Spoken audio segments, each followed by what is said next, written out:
Listening back to the first episode of OMG, I think that I've generally followed through on my promise not to emphasize the hard side of corporate governance. There are lots of books and podcasts and reports out there that'll explain the nuts and bolts better than I can and with more authority. One great source for that kind of insight is the regulator or regulators that govern your industry, sector, jurisdiction, or whatever.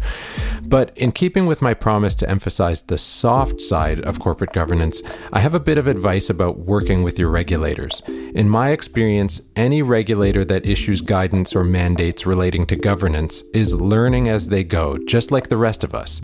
They exist in the same ever-changing world that we do, and don't have the privilege of being on the front lines like many of the organizations they oversee.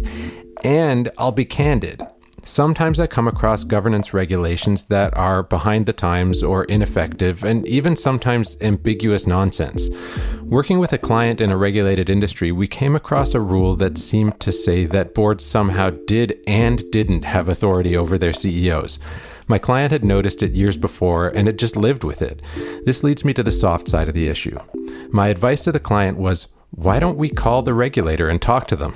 I'm sure it wasn't their intention to be ambiguous.